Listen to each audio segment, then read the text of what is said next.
하나님 말씀을 함께 보겠습니다. 사도행전 13장 말씀입니다.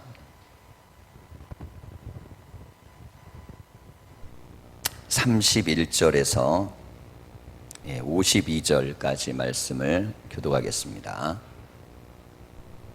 사도행전 13장 31절에서 52절 교독하겠습니다.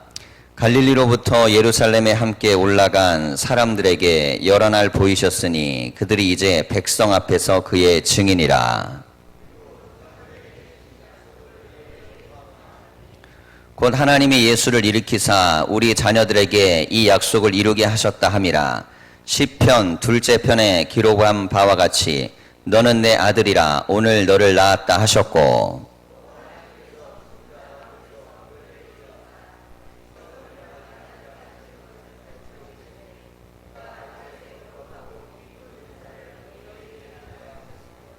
또 다른 시편에 일렀을 때 주의 거룩한 자로 썩음을 당하지 않게 하시리라 하셨느니라.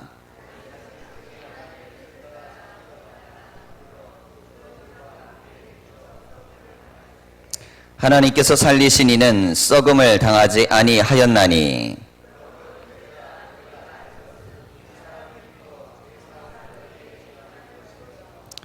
또 모세의 율법으로 너희가 의롭다 하심을 얻지 못하던 모든 일에도 이 사람을 힘입어 믿는 자마다 의롭다 하심을 얻는 이것이라.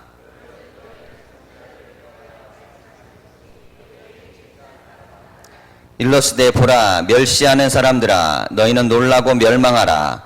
내가 너희 때를 당하여 한 일을 행할 것이니 사람이 너희에게 일러줄지라도 도무지 믿지 못할 일이라 하였느니라 하니라.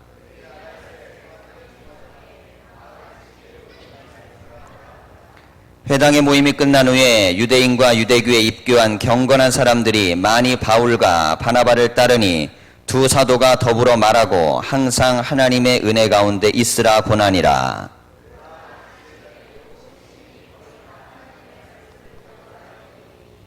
유대인들이 그 무리를 보고 시기가 가득하여 바울이 말한 것을 반박하고 비방하거늘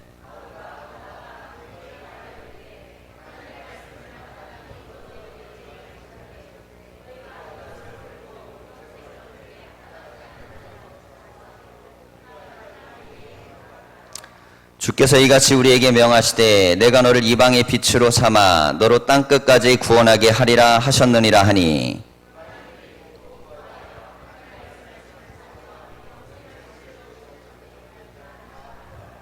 주의 말씀이 그 지방에 두루 퍼지니라.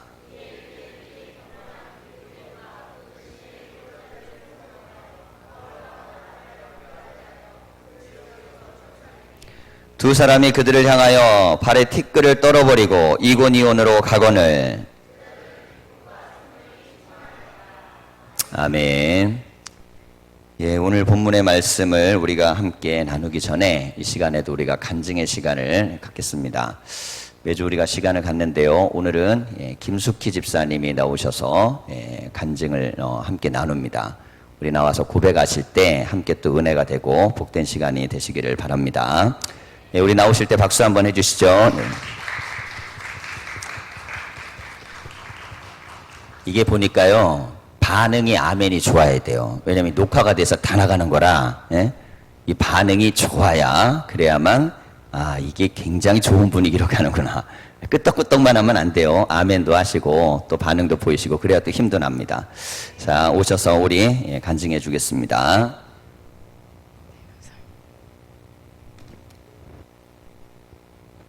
굉장히 두렵고 떨리는 마음으로 섰는데요.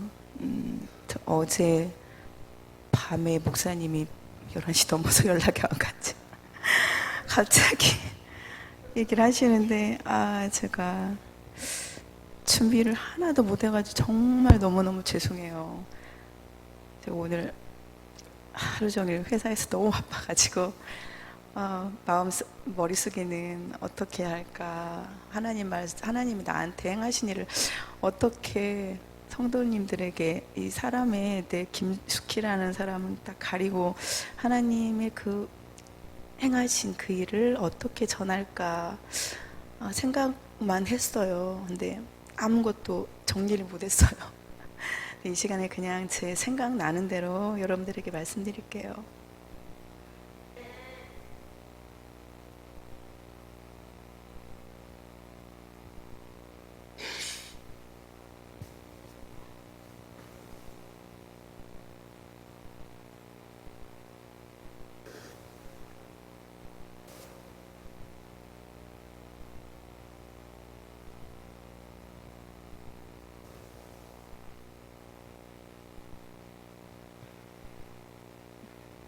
너무나도 부족한 사람인데 이 자리에 서게 돼서 감사하고 그냥 몸둘 바를 모르겠습니다. 가장 먼저 전 말씀드리고 싶은 것은 사실 우리 교회의 부흥을 위해서 우리가 오래전부터 항상 꿈꾸고 기도하고 많은 분들이 그렇게 함께 마음을 모아서 하나님께 부르짖고 했던 그러한 부분들이었는데 그동안에는 정말 때가 아니었는지 목사님께서 말씀하신 대로 저희들 교회의 성도님들에게 다 있을 건 있는데 성도의 교제와 나눔과 사랑과 그런 건 다 있지만 정말 필요했던 하나님 말씀과 기도가 저희들에게 없었던 것인지는 정말 모르겠어요. 아마도 그건 것 같아요. 근데 아주 오래전에 제가 꿈꿨던 우리 목사님 오시기 전에 꿈으로 보여주셨던 정말 그 꿈을 지금도 생생하게 잊지 못하고 많이 그 마음속에 간직이 되고 그런데 그때 꿈꿨던 것은 아마 아시는 분들도 제가 고백해서 아실 텐데 우리 교회에 그때 당시에는 문이 하나였잖아요. 네. 그때 몇 년 전인데 꿈에서 보여주신 것은 문이 3개였어요. 그래서 지금 똑같은 그 위치의 문이었는데 그때는 뭐 이게 뭘까 그래서 꿈에서 문을 통하여서 많은 성도님들이 들어오시고 나가시고 낙심자들이 들어오시고 나가시고 모르는 얼굴들이 막 들어오고 하더라고요. 그 옛날 꿈에 하나님이 우리 교회를 이렇게 쓰시려나? 이게 뭐지? 이러면서 정말 깨어나 보니까 꿈이었지만 너무 좋았어요. 성가대가 너무 꽉 차서 들어설 자리도 없을 정도로 그렇게 은혜스럽고 식당이 그렇게 붐비면서 식사를 할 정도로 그러한 꿈을 꿨고 그렇게 또 마음의 소망을 품고 기도를 했었는데 그때가 언제나 올까 하면서 항상 기도했는데 우리 목사님 그 이상국 목사님 처음 부임해 오시던 수요일 날 그 예배를 잊지 못하는데 어떤 분이실까 정말 기대하면서 이렇게 막 달려왔는데 딱 얼굴 뵙고 말씀 딱 듣자마자 막 제 가슴이 막 쿵쿵쿵쿵 뛰면서 하나님 이제 때가 온 것 같아요. 이제 부흥이 올 것 같아요. 이러면서 그 마음이 너무 컸어요. 그래서 네, 정말 믿고 말씀 이렇게 순종하고 이렇게 오면서 하나님이 이제 그때 이렇게 목사님 오시고 리모델링 하신다고 하고 그렇게 했는데 문이 3개가 된 거예요. 근데 어느 순간 제가 그 꿈이 딱 생각이 나는 거예요. 하나님이 이렇게 보여주시려고 이렇게 일단은 기도하라고 부흥을 꿈꾸고 기도하라고 했던 그런 것들을 보여주시고 또 이렇게 이루시는 건가 네 이렇게 생각을 했고 정말 너무 감사했고 너무 놀라웠어요. 어떤 다른 사람은 뭐 우연의 일치일 수도 있겠다고 생각할지 몰라도 저는 그렇게 생각하지 않거든요. 왜냐하면 그동안 제 삶에 작은 것에부터 이렇게 하나씩 하나씩 이루어 주시고 정말 놀랍게 역사하신 하나님의 그 능력을 알기 때문에 하나님이 이제 정말 비로소 우리 교회를 쓰시겠구나 이러면서 정말 우리가 교회가 지금 이렇게 부흥되고 있고 우리가 이렇게 기도하고 말씀에 순종하고 나아가니까 하나님이 정말 붙여주시고 믿지 않는 그런 분들까지도 오게 하시고 놀이방 통해서 오게 하시잖아요. 하나님의 역사가 지금 일어나고 있음을 하나님 고백하고 또 이번 40일 새벽기도 통해서 정말 하나님 목사님 말씀하신 것처럼 이번이 기회라고, 마지막 기회라고 생각하고 기도에 힘쓰라고 말씀하신 그거 붙잡고 이렇게 기도하고 나아가고 있습니다. 여러분들도 그렇게 그 믿음으로 이렇게 나아갔으면 좋겠고, 하나님 붙들고 하나님이 얼마나 놀랍고 크게 역사하시는지 여러분도 함께 이렇게 경험했으면 좋겠어요. 지금 제가 기도하면서 막 느끼는 거는, 하나님은 이미 우리 교회를 통해서 부흥을 계획하고 계시고 열어주실 거라고 믿어요. 근데 우리에게 필요한 것은 말씀의 충만함이고 기도의 간절한 그 기도를 하나님께서 원하시기 때문에, 그것을 우리를 통해서 먼저 무릎 꿇고 기도하고 부르짖고 외치라고 하는 거를 선물을 주시기 전에 우리에게 그러한 믿음을 하나님께서 원하시는 것 같아요. 그래서 우리 모두 그러한 믿음으로 나아갔으면 좋겠어요. 이거 외에도 너무 많은데 어떡하죠? 조금 더 할까요? 이거는 그렇고요. 이제 제 실생활에서 하나님이 역사하시는 그런 것들을 또 이렇게 말씀을 드리자면, 제 어머니랑 동생이 이렇게 신앙생활을 하게 됐잖아요. 근데 이제 어머니를 위해서 정말 30년 동안 이렇게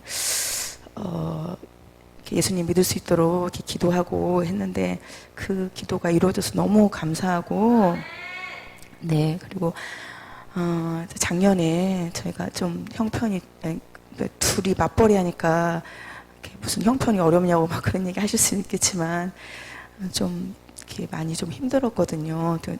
큰딸 이렇게 교육시키고 막 여러 가지로. 그래서 힘든 상황에서 하나님 저에게 물질의 축복도 주시고, 제가 하나님 일 할 때 좀 이렇게 마음껏 풍족하게 할 수 있는 그런 물질을 주시고 그렇게 사용됐으면 좋겠다고 이렇게 그런 마음을 먹고 기도했는데, 올해 제가 받은 말씀드릴게요. 이런 말씀을 처음 받아가지고요. 어떤 사람에게든지 하나님이 재물과 부요를 그에게 주사 능히 누리게 하시며 제 몫을 받아 수고함으로 즐거워하게 하신 것은 하나님의 선물이라 라고 하는 말씀이었거든요. 네, 근데 이 말씀을 딱 주셔가지고 깜짝 놀란 거예요. 하나님이 저에게 선물을 주시네. 선물을, 풍요의 선물을 주신대요. 그래서 하나님 이게 뭘까요? 그랬는데 친정엄마가 옆에서 항상 저의 간증을 들으시는 분이세요. 가까이에서. 그때 이제 안 믿으셨던 그 상황인데, 교회 안 다니실 때, 야, 너 승진할란 같다. 이러고, 또 전주로 올란가 보다. 전주로 오면은 이게 주유비가 줄어들잖아요. 그런 얘기를 하시는 거였어. 엄마, 나 승진한 지 얼마 안 됐어. 그랬어요. 그랬는데, 정말 올해 1월 달이 딱 되면서 친정엄마가 교회에 등록을 딱 하시게 되고, 그리고 나서 1월 달에 회사가 이제 알고 계시잖아요. 정읍에서 전주로 이전을 계속 하고 추진하고 있는데 그렇게 힘들어요. 근데 올해 제일 높으신 오너, 저희 이사장님이 내려오셔가지고 저희 방문을 하셨는데, 이렇게 죄송하지만 건배사를 제의를 하는데,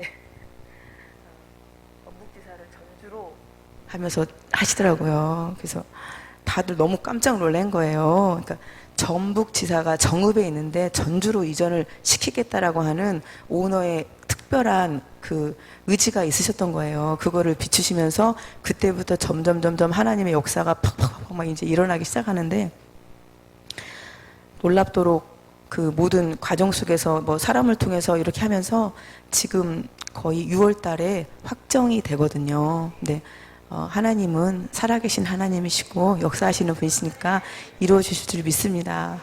네. 그리고 또 그거 하나 하고, 그 다음에 아까 말씀드렸던데 승진 부분인데, 사실 제가 지금 승진의 때가 아니었는데도 불구하고 이제 정말 사람을 통해 가지고 이렇게 하나님이 원래 다른 사람이 되게 돼 있었어요. 되려고 막 밀고 있었어요.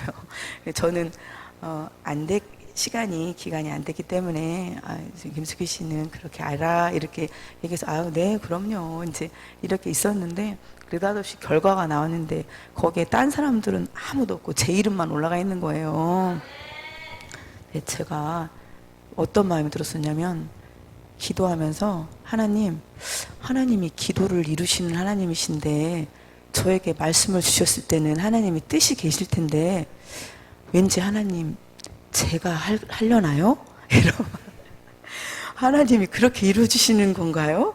왠지 이런 마음이 사실 들었었어요. 기도 중에. 왜냐하면 하나님은 말씀을 이루시는 분이시잖아요.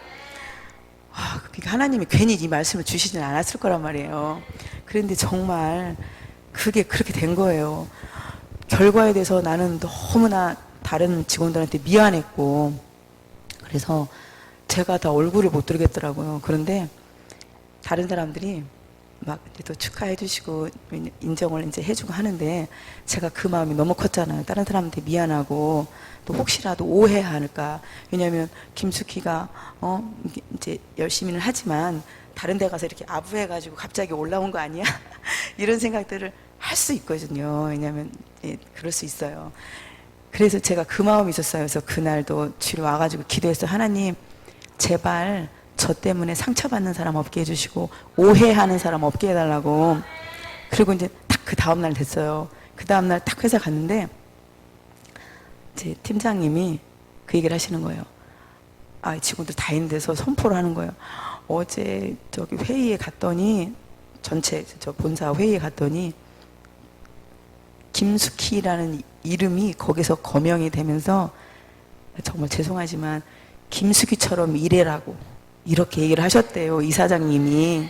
그래서 제가 염려했던 부분들 오해할까 했던 그 부분들을 팀장님이 말로써 직원들 앞에서 얘기를 해버리는 거예요. 그러니까 아무도 뭐 이러쿵저러쿵 할 그럴 상황이 안 되게끔 입을 닫아버리시더라고요. 그래서 너무 감사했어요. 근데 또 더 감사한 건 그 승진을 해야 될 사람이 10년, 15년 됐는데 못한 사람이 있는데 얼마 전에 승진을 했어요. 그래서 제가 또 얼마나 감사하고 이제 또 그래도 하나님이 내 마음을 아시고 이렇게 두루두루 해주시는 그 하나님이신 걸 또 깨닫고 또 이제 제가 또 생각만 했던 그런 부분인데 하나님은 이렇게 탁탁탁탁 보여주시고 역사하시더라고요. 근데 너무 그런 거는 너무 자잘한 것들이 있어가지고 거기까지는 또 말씀 그냥 안 드리고요. 제가 이렇게 하나님이 이제 저와 함께 하신 하나님이 이렇게 역사하시잖아요. 정말 작게도 크게도 크고 놀랍게 역사하시잖아요. 근데 저뿐만 아니라 저 친정엄마 그래요. 제가 이런 이야기를 하면은 너는 꼭 하나님 믿어야 되겠다. 너는 야 꼭 하나님 믿어야 돼. 이렇게 하는데 그게 아니고 친정엄마도 제가 항상 그래요. 엄마 나뿐만 아니라 그 하나님이 엄마의 하나님이고 우리 모두의 하나님이잖아요. 그러니까 저한테 있는 하나님이면 여러분들에게 다 있잖아요. 제가 특별해서가 아니라 그거를 하나님이 주시려고 계속 하고 계시니까 여러분 그냥 기도하시고 그렇게 말씀에 순종하면서 나가면은 하나님이 큰 복을 우리에게 주실 거라 믿습니다. 이제 이상으로 마치겠습니다.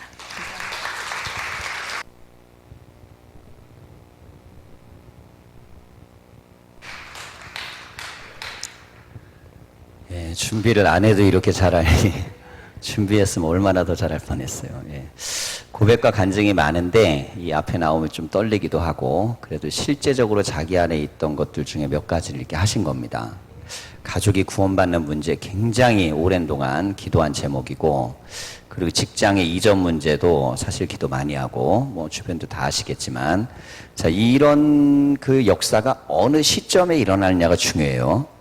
이 역사가 우리가 작정 새벽기도 5일 하는 그 시간 굉장히 중요한 타이밍에 그때 있었고 그리고 지금 이제 우리가 이 40일 하는 기간 동안 또 역사들이 일어나고 있습니다. 우리가 이 믿음을요 자꾸 간증하는 이유가 뭐냐면 그것이 나에게도 다 어떤 형태로든 나타나기 때문입니다. 우리 이 40일의 그 응답이 성도님들에게 다 있으시기를 소망합니다. 제가 오늘 복장이 좀 자유롭죠. 제가 이 옷을 갈아입고 올 시간이 없어서 급하게 제가 대전에 나가갖고 이 공과 유치복 공과를 사갖고 왔어요. 전주가 바닥이 얼마나 좁은지 이게 뭐 전주에는 공과가 다 들어가갖고 이게 뭐 구할 수가 없어가지고 대전까지 나가갖고 이제 공과책을 이제 새로 구해왔습니다. 이제 아이들 처음에 우리가 놀이방 만들고 그럴 때 그때는 이제 어떤 개념이었냐면 이제 부모들이 애들을 데리고 왔는데 이 애들이 있을 공간이 마땅치 않으니까 이 아이들을 위한 공간으로 좀 활용을 해야겠다. 자, 이렇게 생각을 하고 이제 만들었는데 지금 아이들이 예배만 드리는 애들만 13명이에요. 예, 영유아부가. 그러면 어느 정도, 이게 예상이 좀 안 되시죠? 이 유치원 밑으로만 13인데 돌아다니는 애들만 13이에요. 기어다니는 애 빼놓고. 예, 기는 애들까지 하면 더 많아요. 자, 그런데 이 인원이면 우리가 드리는 예배 인원에요. 적어도 10분의 1 가까이 됩니다. 10명 중에 한 애들은 그냥 기어다니고 뛰어다니는 애들이에요. 그러다 보니까 이게 지난주도 우리가 이 뒤에서 아이들 예배 끝나고 나서 분반 공부하는데 뭐 워낙 애들이 또 많고 그리고 나이 편차도 있고 그렇게 되다 보니까 교육적으로 이게 이루어지기가 조금 곤란한 상황이 됐습니다. 그래서 이제는 좀 뭔가 급하게 좀 상황을 바꿔야겠다. 그런 상황이 오늘 갑자기 연출이 됐어요. 그래가지고 제가 이제 이제 어떤 흐름에 대한 변화를 좀 말씀을 드리고 우리가 또 이제 기도의 제목을 삼을 건데요. 전에 이제 목회를 하면서 저는 부흥에 대한 갈망이 굉장히 강하기 때문에 한 사람이라도 더 예배 드려야 된다라는 개념을 갖고 있고 한 명이 예배 드리기 위해서 저는 예배를 만들 수 있는 사람입니다. 자, 이게 무슨 의미냐면 예배는 성도 중심으로 되어지는 거지 목사 중심으로 되는 게 아니에요.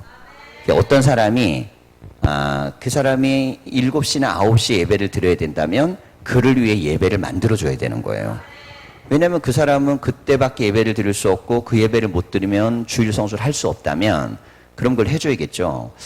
전에 교회에서는 이 농사를 지러 가는 분들은 아침 일찍 나가야 되고 또 식당에 일하러 가는 분들이 보통 8시까지 출근입니다. 그러면 이걸 맞춰주기 위해서 8시에 맞추기 위해서 7시 예배를 시작했어요. 그럼 새벽에 5시 예배 드리고 7시 일부를 했는데 그때 처음에 오는 분이 2명. 근데 예배당은 이거보다 커요. 이 2명을 앉혀놓고 1시간의 예배를 똑같이 하는 거예요. 자, 그런데 1명이든 2명이든 근데 감사한 건 뭐냐면 떠날 때까지 아무도 없었던 날은 없어요. 어떻게든 채워지기 시작하는데 둘에서 시작하니까 나중에 15까지 채워지는 거예요. 이것 때문에 사람들이 자기가 신앙생활을 하고 싶은데 교회를 일찍 예배를 드릴 수 없는 사람들이 찾아오는 겁니다. 그러니까 교회는요, 환경을 만들면 사람이 오게 돼 있어요. 우리가 놀이방 만드니까 애기들 엄마들이 오듯이 예배를 만들면 예배 환경에 맞게 오게 돼 있습니다.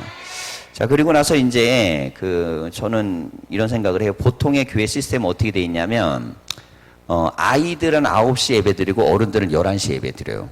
그래서 애들은 일찍 일어나야 되는데 애들을 가진 부모들은 굉장히 힘들어요.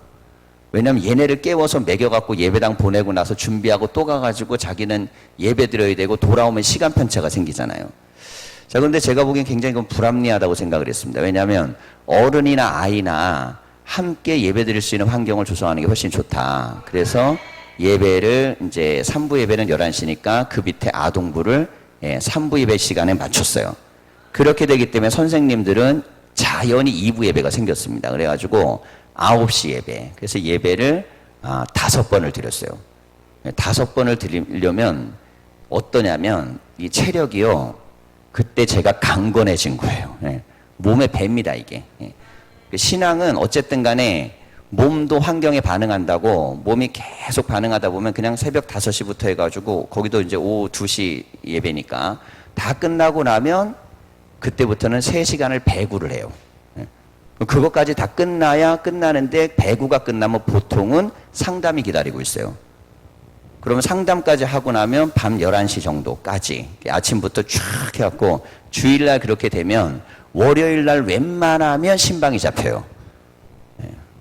그렇게 그냥 그렇게 살았어요. 근데 그게 전혀 저에게는 힘들지 않았습니다. 왜 그러냐면 영혼이 살아나는 것과 연관돼 있을 때는 그게 힘들지 않아요. 근데 사람이 힘들 때가 뭐냐? 내가 에너지를 썼는데 결과가 안 나오거나 의미 없는 행동을 할 때 그때는 힘들죠. 근데 내가 지금 하고 있는 행동이 하나님이 기뻐하시고 생명을 살리면 그것은 시도 때도 가리면 안 됩니다. 뭐 나는 성경 안에서 예수님이 월요일 날 쉬셨다는 얘기를 들어본 적이 없고, 그리고 특정한 날짜와 시간을 정해갖고 예수님께서 그렇게 하셨다라고 나는 이렇게 읽어본 적이 없어요. 단지 너무 힘들고 지치고 어려우면 한적한 곳에 가서 기도하시더라. 뭐 이것만 있어요. 물론 그 부분을 얘기해서 제도적인 시스템에 있는 모든 사람들이 다 그렇게 살아야 된다고 얘기하는 건 아닙니다. 근데 제 고백은 그렇다는 거예요. 그러니까 성경적 원리대로 이야기한다 그러면 우리가 교회 일을 사무적으로 하려고 그러면 안 됩니다. 교회 일은 하나님께서 마련하시는 그 상황에 맞게 헤어져 가는 거예요. 자, 그래서 이제 제가 이제 부임을 하고 예배를 드리는데 우선은 예배를 나눌 만한 교인이 없어 와봤더니 듬성듬성 콩나물처럼 이렇게 앉아 있는데 여기서 예배를 나눴다간 반쪽이 나게 생기는 거예요. 그래서 예배를 나눌 생각 우선 못했어요. 근데 처음엔 이제 제가 부임해갖고 이렇게 막 부흥이 되고 막 그러니까 1, 2, 3부를 나눠도 3부는 꽉 찼습니다. 위에 3층까지 꽉 차고 보통 2층은 한 30명까지 예배를 드리고 뭐 1부도 10몇 명 예배 드리고 그러니까 배로 성장을 한 거예요, 이게. 예배를 늘리니까 교인이 배로 늘었어요. 그러니까 교인이 늘어서 예배를 늘린 게 아니고 예배를 늘리니까 사람이 오기 시작했고 그 시간에 맞는 사람들이 은혜를 받기 시작했어요. 자, 그런 환경들을 이제 경험하면서 제가 이제 우리 교회도 위에 처음에 오자마자 가장 먼저 한 게 뭐냐면 아시겠지만 저 위에가 쓰레기장이었거든요. 좀 죄송한 표현인데 정말 교인들은 해도 너무했던 거예요. 어떻게 예배당 위쪽을 쓰레기장을 만들어 갖고 처음에 올라가신 분들 저하고 같이 이거 수리하러 가셨을 때 보셨죠. 위에는 막 국물이 뚝뚝 떨어지고 옆에는 곰팡이 쓸고 막 이랬었어요. 자, 그런데 그런 것이 심각하다는 생각을 못 했어요. 왜 그러냐면 그냥 그러려니 했기 때문에. 왜 그렇게 했냐면 거기는 사람 못 올라가게 막아놓은 공간이었어요. 근데 예배당을 처음 지을 때 하나님 앞에 이걸 올려드릴 때 그때 본심을 생각하셔야 돼요. 이 건물을 저기서 지어가지고 했을 때는 하나님 이 교회를 부흥시켜서 저 위에까지 앉게 해주십시오 이러고 지으셨을 거 아니에요. 그런데 안 되니까 해도 안 되니까 막아버린 거예요. 그런데 막아버린 것까지도 내가 이해할 수 있었어요. 근데 들어가 보니까 완전히 쓰레기장이야. 예배 드리는 이 공간 위에가 쓰레기장이면 하나님이 예배 받으시는 곳이 쓰레기장이 되잖아요. 여러분, 우리가 교회를요 거룩하게 써야 되고 존귀하게 빛내야 되는 이유는 하나님도 대우 받으셔야 돼요. 그 대우 받으셔야 되는데 하나님이 예배당 올라오려고 그러면 대우를 못 받는 거야. 우리 집에 올라가다 보면 집집마다 다들 건물 들어가면 뭐부터 해요? 도배장판부터 깨끗하게 하잖아요. 시간 지나면 지저분해지면 뭐 또 해요? 깨끗하게 하시죠. 예. 저는 문 열고 처음 들어올 때 깜짝 놀랐어요. 놀라울 정도로 새카매가지고. 예. 어떻게 이렇게 새카매게 해놓고 살 수 있을까? 왜 그런 줄 아세요? 새신자가 올 것에 대한 기대를 안 하기 때문입니다. 만약에 누군가가 교회 문을 열고 이 위로 걸어서 한 번만 올라오면요, 다음부터는 절대 교회 안 옵니다. 그런데 우리는 그런 생각을 전혀 못하고 살았어요. 왜? 들어온 사람도 없거니와 또 들어오는 사람이 있다 할지라도 그 사람이 이런 것이 문제가 될 거라고 생각을 못하는 거예요. 근데 예배당을 제가 걸어 올라오면서 어떤 생각을 했냐면, 야, 사람도 올라오기 싫은 계단인데 하나님이 여기서 예배 받으실 때 어떠하실까? 근데 자기 집을 꾸밀 때 과연 어떻게 할까? 여러분 집들 어떻게 꾸미세요? 본인들의 집을 갖다가 단장하고 꾸미신다면 어떻게 하겠어요? 자, 그럼 이유가 있습니다. 여기에는 어떤 이유가 있냐면 이런 얘기를 할 수 있어요. 돈이 없어서. 돈이 없는 게 아니고요. 은혜가 없으면 돈이 없다고 느껴지는 거예요. 은혜가 떨어지면 돈부터 문제를 삼아요. 돈이 없어서 못한다고. 돈이 없어서 못하는 게 아니에요. 하나님의 임재에 대한 이 예배의 처소에 대한 갈망과 그 은혜에 대한 깊이가 없으면 안 되는 거죠. 자, 그래서 오자마자 가장 먼저 한 건 우선은 때 벗겨내기. 때를 벗겨냈잖아요. 그리고 저 위에를 갖다가 원래 예배 처소처럼 만들었습니다. 원래 본래적으로 이 성전이 하나님께 드려지던 원상 태도로 만들었어요.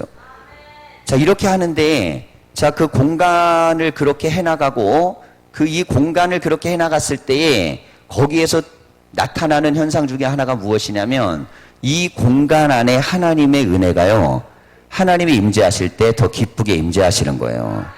사람도 대할 때 그 상대방을 격에 맞게 대해야지 그 사람이 좋아하지, 그게 뭐 이렇게 정말 형편없이 대하고 그러면 안 되잖아요.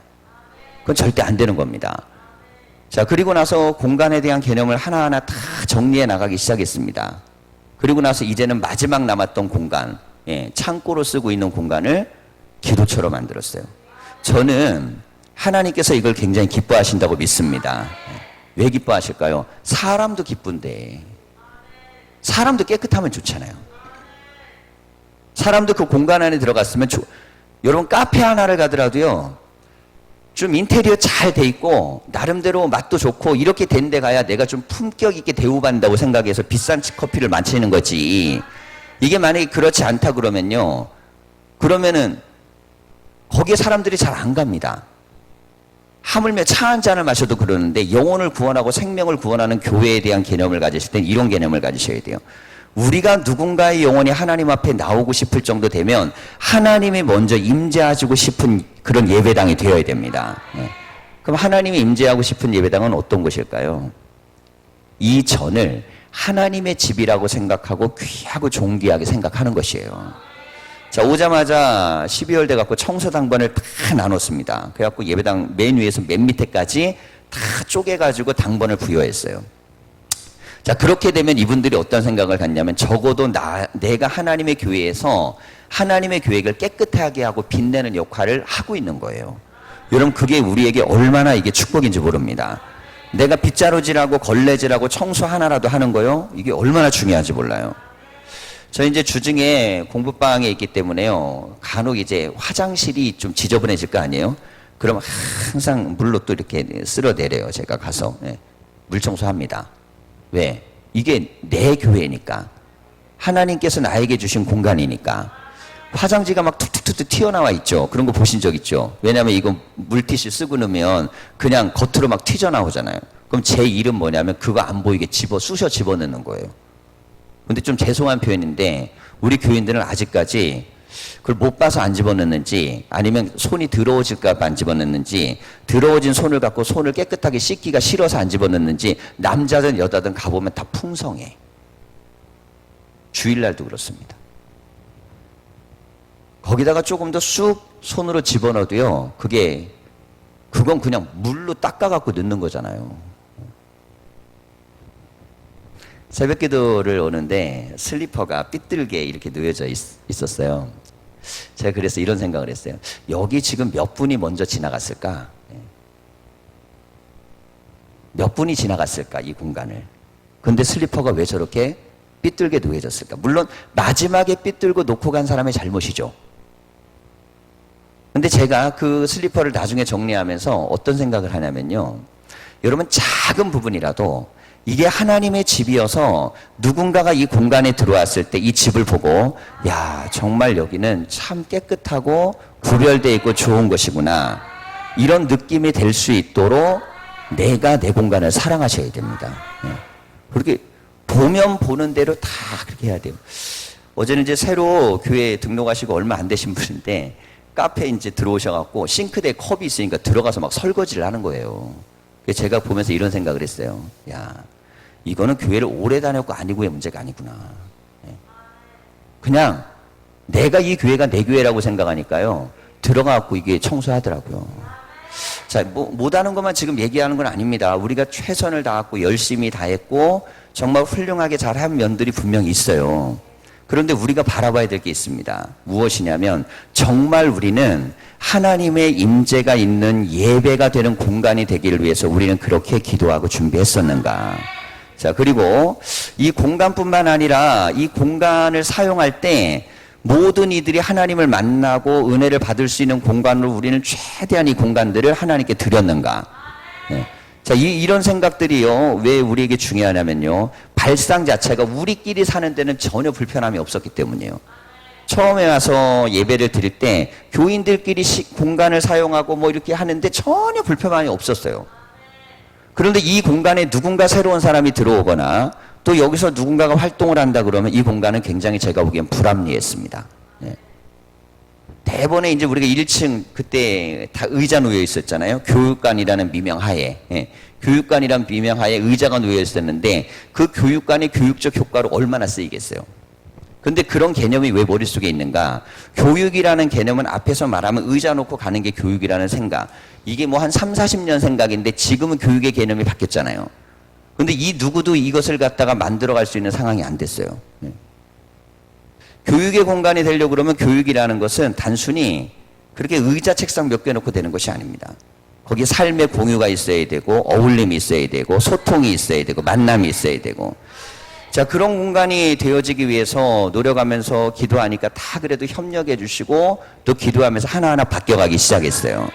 자 그리고 나서 지금의 교회의 모습이 된 것입니다. 자 그런데 이런 과정을 거쳐가면서 우리가 보아야 될 것들이 있습니다. 무엇이냐면 자 교회가 저는 다른 교회들도 마찬가지로 가장 먼저 이제 가게 되면 막 신경에 거슬리는 게 있어요. 처음에 들어갈 때 예배당 문 밖에서 막 들어갈 때 지저분하게 막 돼 있는데 예전에 이제 우리가 그 아시는 것처럼 어디죠? 그 청소해준 교회가 어디죠? 대광인가요? 대영. 예. 가서 보셨겠지만 완전히 쓰레기 더미였잖아요. 지하실. 그 우리 교인들이 다 끄집어내고 청소해 주셨죠. 예. 저는 막 화가 났어요. 어떻게 이 자리에 십자가 꽂고 목회하면서 자기 계단 밑에 이 내려가는 자리에 쓰레기 더미를 만들어가지고 어느 누구도 여기를 못 올라오도록 그렇게 만들어놨나. 그 사람은 이렇게 얘기했을지도 몰라요. 전 누군지도 모릅니다. 그 목회자가. 여기는 부흥이 안 되는 동네야. 그런데 그 후임자가 와서 우리가 청소 한번 해주고 그리고 나서 후임 목사님이 열심히 했어요.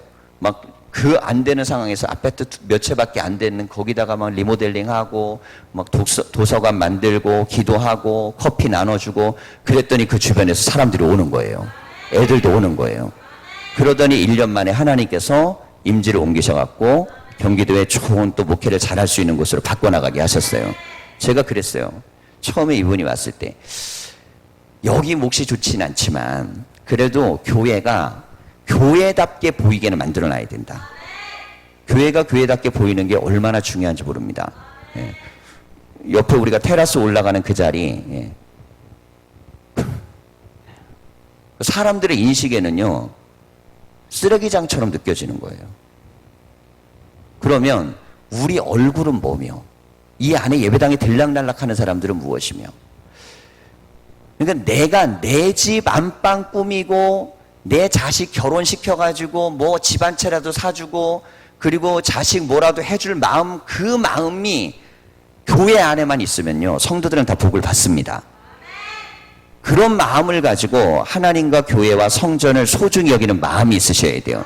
근데 나는 예를 들어서 아유 저는요 우리 집은요 누추한 게 좋고요 나는 내 자식들이요 좀 그냥 누추하게 살았으면 좋겠고요 형편없이 살았으면 좋겠고요 항상 쓰레기 더미에 살았으면 좋겠고 쾌쾌한 냄새만 맡고 살았으면 좋겠다고 이런 분들은 교회에 대해서 그렇게 생각할 필요가 없어요.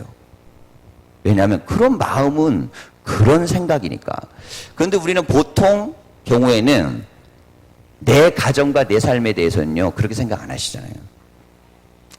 그러면 하나님의 교회는 항상 한 단계 위에로 생각하셔야 돼요. 그러면 하나님은 그 상황에 맞게 사람도 보내주시고 물질도 주시고 역사도 만들어 가시는 겁니다. 우리가요 이번 주 이제 지나면 다음 주부터는 예배를 제가 이제 드디어 일부 예배를 하나 더 이제 만들고 시작을 합니다. 그래서 9시 반 예배를 시작하는데 이렇게 된 이유가 뭐냐면 애들이 너무 많아가지고 얘네들을 지금 상태에서는 부모들이 이제 우리 교회로 오잖아요.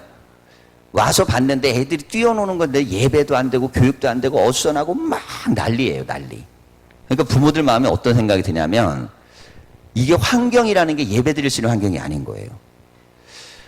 자, 그래 고민을 하다가 이제는 하나님께서 좀 바꿔야 되는 타임이라고 말씀하시나 보다 이렇게 생각을 하고 다음 주 이제 이번 주 주일 말고 그 다음 주부터는 영유아 유치부 예배를 11시에 밑에서 드리기 시작할 겁니다.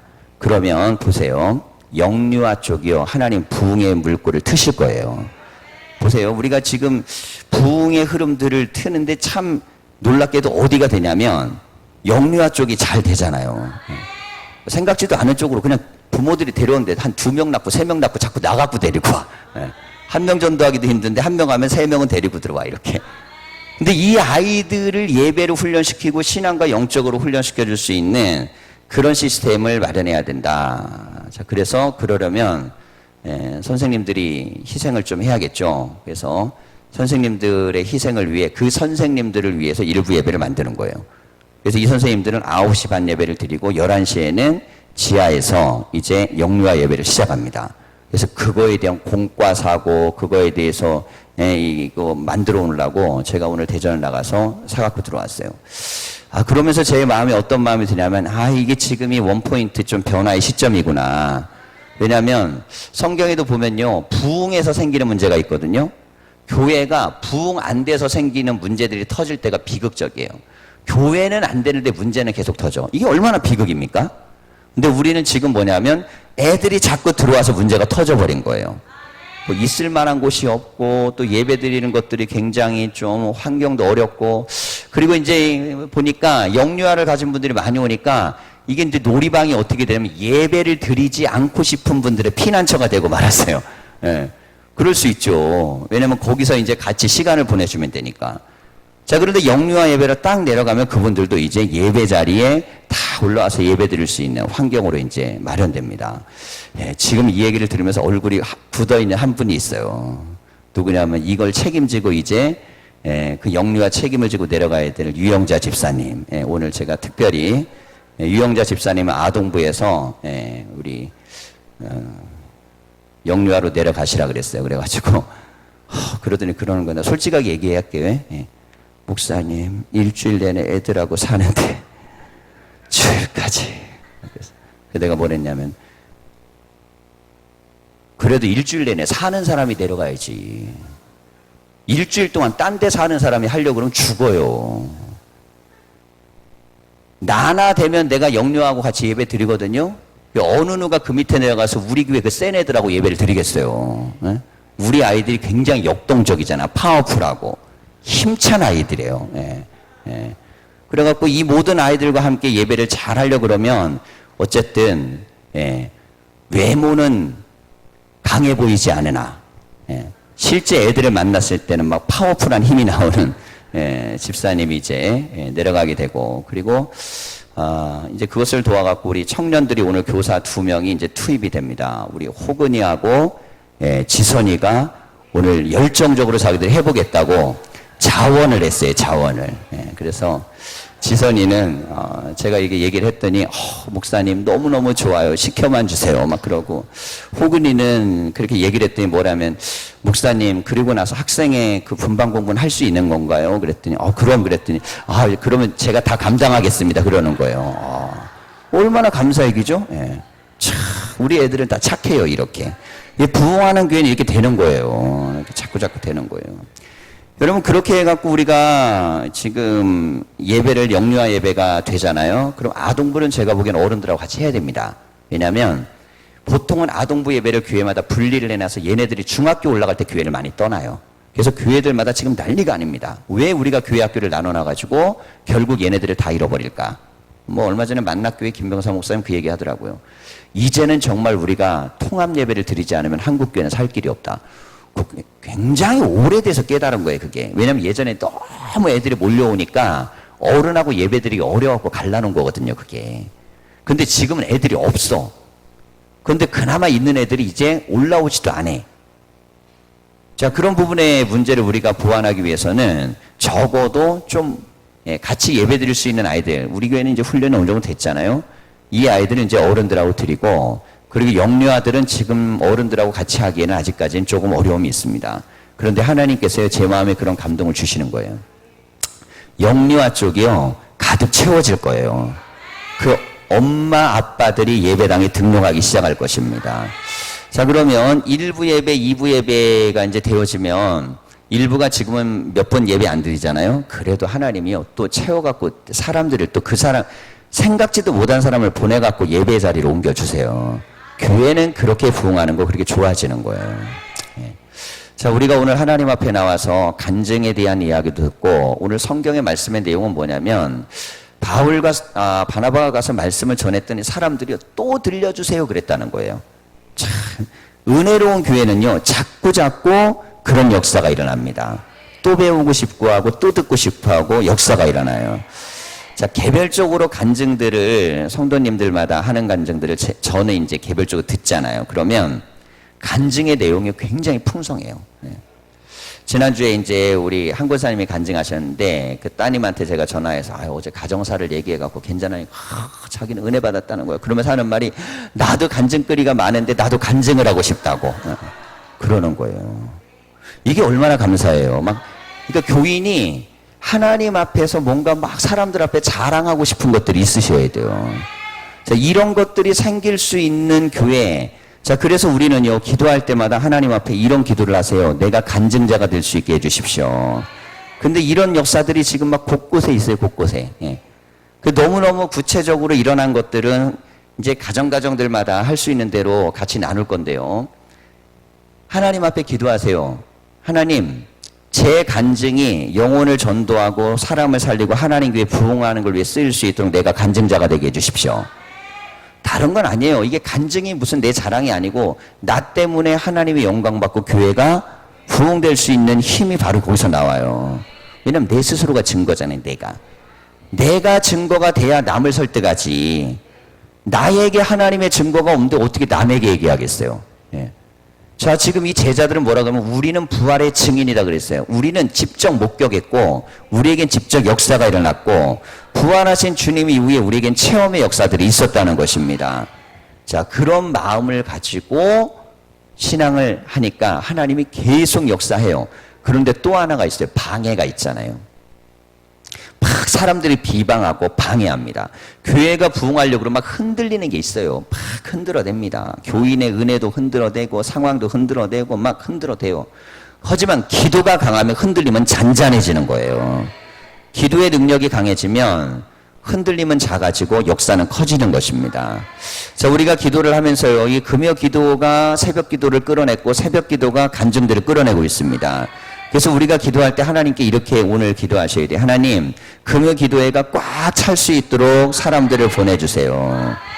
이 자리가요, 꽉꽉 차는, 그러면 지금 새벽도 보세요. 새벽으로 오는 분들이 원래 우리 교회를 처음부터 제가 부임했을 때 다녔던 분들만 오는 게 아니고 제가 부임하고 나서 오는 분들도 40% 이상이에요. 만약에 그분들 40%가 안 채워진다 그러면 12명, 13명 밖에 새벽 기도 안 합니다. 그러면 원래 했던 인원하고 별 차이도 없어요. 근데 하나님이 은혜를 주시면 새로운 사람을 보내시는 거고요. 환경을 바꾸시고 역사하시는 거예요. 기도할 사람을 보내달라고 기도해야 됩니다. 그 기도의 은혜가 있는 분들이 있어요. 뭘 하면 이분들이 기도하면 기도의 능력이 있어요. 자, 전도의 능력이 있는 분들을 보내달라고 해야 됩니다. 이분들은 전도에 탁월한 능력이 있어요. 그런데 어느 경우에는 새신자들이 전도를 더 잘해요. 그래서 제가 통계를 냈어요. 애들 빼놓고 전도를 어떤 분들이 많이 했을까? 애들 빼놓고는요, 초신자들이나 새신자들이 훨씬 비율이 높아요, 지금. 왜 그런지 아세요?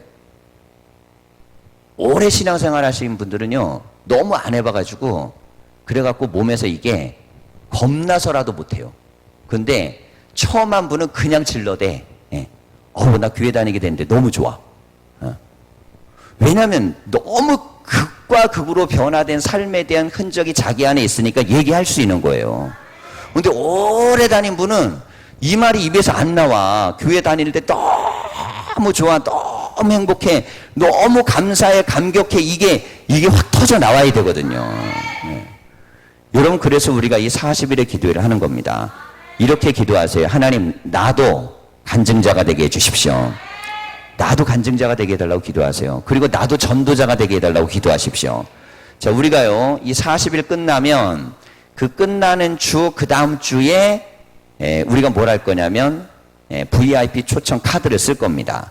그러면 이 카드를 쓴 것을 공개를 다 할 겁니다. 우선적으로는 카드에 공개하는 명단이 내 신앙과 믿음에 부끄러움이 없을 만큼의 작정을 하셔야 돼요. 그리고 기도하십시오. 그럼 하나님께서요, 전도의 물결을 쓰실 거예요. 자, 기도를 우리가 40일 동안 했죠. 그럼 이 기도에 대한 흐름을 타서 전도에 대한 흐름과 역사들을 경험을 할 때 비로소 성도들이 뭘 느끼기 시작하냐면 아, 하나님은 우리 교회를 쓰시는구나. 자, 이걸 느낄 수가 있어요. 부임하고 나서 그런 생각을 좀 했습니다. 아, 이게 정말 내가 이렇게 전도와 부흥에 대한 이야기를 외치는데 이게 정말 이게 흡수될 수 있을까? 계속 외치는데 제가 그랬죠. 막 튕겨져 나오는 느낌을 계속 받았다고. 예. 그런데 어느 순간부터 이게 흡수되기 시작하는 거예요. 근데 흡수가 어디부터 되기 시작했을까요? 전도의 열매를 경험한 사람들. 그리고 그들이 정착되는 환경을 경험한 사람들에게는 이게 튕겨져 나오지 않고 흡수되기 시작했어요. 여러분, 신앙은요, 흡수되는 은혜가 있으셔야 됩니다. 그래갖고 지금 여기에서 이 제자들이 비방을 받고 배척을 받고 그래도요, 그래도 하나님의 능력은 무너지지 않습니다. 교회는 영적인 능력이 일어날 때 비로소 그 힘으로 사는 것이에요. 자, 오늘 우리가 하나님 앞에 기도할 때요, 우리의 기도 속에 사도행전적인 역사가 구경거리가 아니고 나의 간증거리가 되게 해주십시오. 그래서 저는 이랬으면 좋겠어요. 지금 뭐 새신자들이 들어오면 속회배정들을 하거든요. 속회배정들을 할 때 우리 성도님네 가정들마다 이런 기도 제목을 가지세요. 속회마다. 하나님, 우리 속회가요, 배로 성장하게 해주십시오. 그런 기도 제목이 인도자가 안 갖고 있으면 안 됩니다. 자, 보통의 교회는 이렇게들 얘기해요. 요즘은요, 사람들이 모이기 싫어하고요. 요즘은요, 모이려고 그러면 잘 모여지도 않고요. 말씀 전하면 듣지도 않고요. 안 되는 데는 다 그 얘기합니다. 안 되는 데는. 그래서 우리도 어땠어요? 속해 안 되니까 이름 바꿔봤잖아요. 목장이라고. 목장은 뭐 어디서 우리 뭐 감리교에서 원래 있지도 않은 말인데 그거 뭐 속해라는 단어 괜히 이거 잘 안 풀리니까 딴 거 갖다가 이게 막 갖다 붙인 말이에요. 근데 이 밴드라는 표현의 속해라는 뜻, 이게 원래 밴드에 또 해피는 우리가 쓰는 밴드.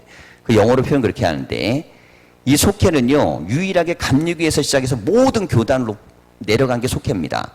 그러니까 감리교가 시초가 된 게 이게 소그룹 운동인데 이 소그룹 운동이 감리교에서 속해가 전 세계 모든 소그룹의 원조예요.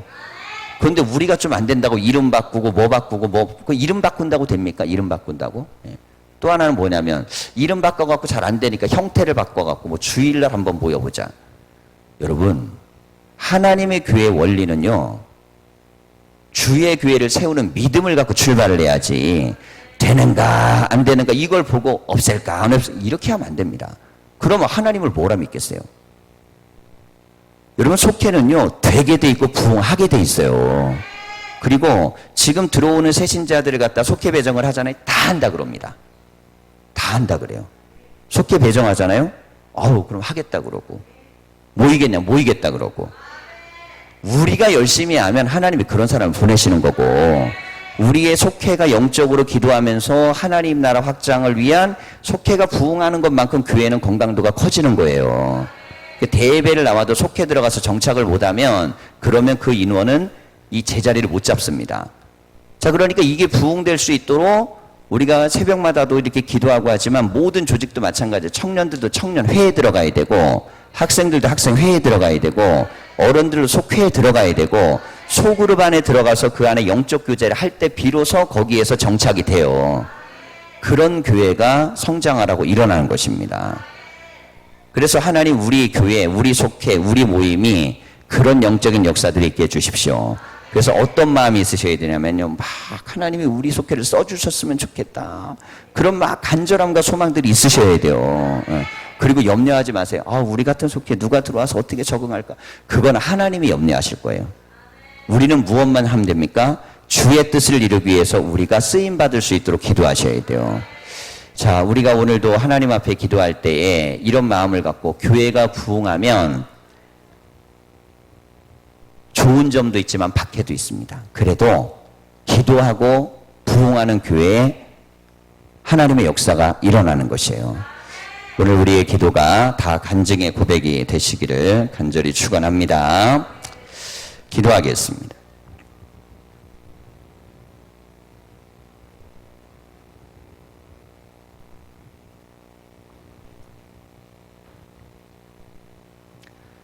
살아계신 하나님, 우리가 하나님의 교회를 거룩하고 존귀하고 하나님의 교회를 내 집보다 더 소중히 여기며 하나님의 집을 우리가 가지고 있는 모든 것보다 더 존귀하게 여기게 하셔서 주께서 이 자리에 임재하실 때에 이 임재가 우리에게 축복이 되게 하여 주시고 하나님의 영광이 드러나게 하여 주시옵소서. 은혜교회 성도들이 머무는 자리, 가는 곳곳마다 그곳은 하나님이 계시고 싶고 역사하고 싶은 자리가 되게 하여 주시고 예배당 곳곳마다 하나님 귀하고 복된 은혜의 물결이 항상 있게 하여 주시옵소서.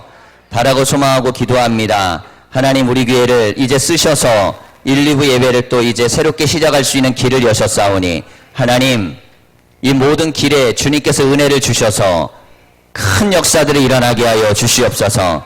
영리아들이 더 하나님 교회로 올 수 있는 환경이 조성되었사오니 주님께서 불러주시고 가정가정마다 신앙생활이 가장 힘든 그때에 은혜교회 와서 은혜 받고 변화되게 하여 주시옵소서. 어린아이를 키울 때 힘들고 어려울 때에 기도할 수 있는 환경이 조성되게 하여 주시고 은혜 받을 수 있는 환경이 조성되게 하여 주시옵소서. 우리 교회를 써주시고 하나님의 영광이 일어나게 하여 주시옵소서. 부흥의 역사로 하나님의 능력으로 나타나기를 원하오며 예수님의 이름으로 기도하였습니다. 아멘.